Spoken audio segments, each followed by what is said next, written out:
Hi, my name's Paula Storm, and today I wanted to show you how I cut out hexagons from fabric using a straight ruler. It's really easier than you think. I'm cutting out hexagons for a paper piecing project, so I need to cut the fabric about 1/4 of an inch bigger than my paper template.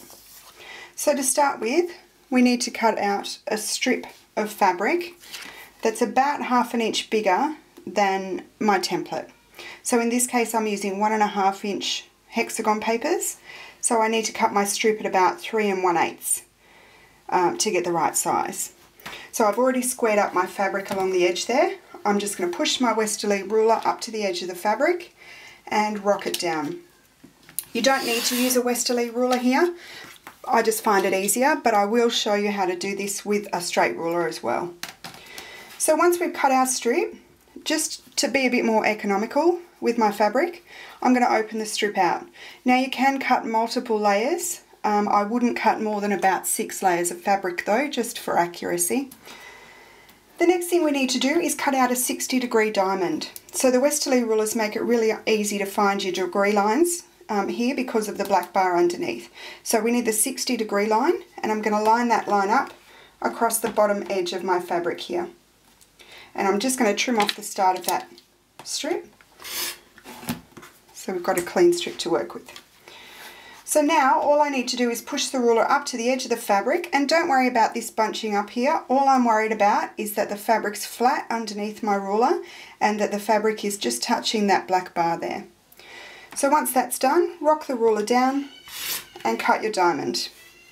Now if you're doing multiples of this, you can easily just keep cutting. Push the fabric up to the edge, rock it down and cut. I cut from a metre of white fabric for my hexagon quilt. I cut about 170 hexagons in about 20 minutes using this technique.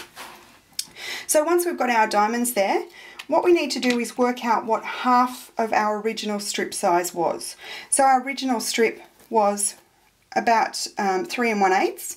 So we need to work out what half of that strip size is. So half of 3 is obviously 1.5 and plus a bit for the extra 1/16 there. So I'm going to line up that mark with the 2 points of my diamond. So it's a little bit hard to see, but I'm just going about halfway between the 1.5 and the 1 5/8 line there, and I'm going to line that up with both the points of my diamond. This doesn't have to be exact because we're working with seam allowances. We can easily just fold the edges over the way you need it to be.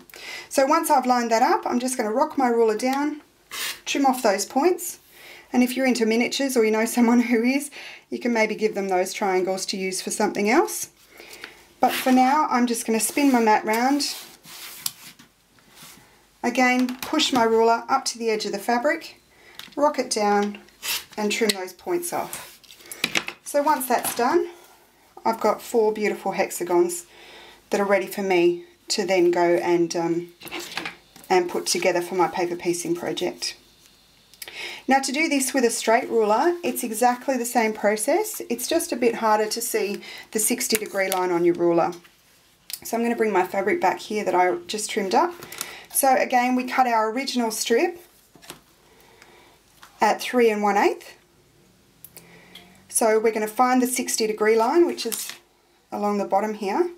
That needs to be along the bottom edge of the fabric, and we need to cut our strip width here at 3 1/8. It's a bit harder to see on this ruler, as you can see, but I'm lining up that 3 1/8 line along the cut edge of the fabric, and then we cut our strip. We've got our diamond. We do our half measurement again of the original strip size.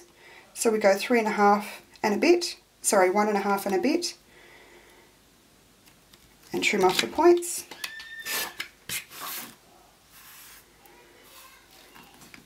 And then we go back to the original 3 1/8 to cut the other points off. And there you have it. Some hexagons cut in really quick time.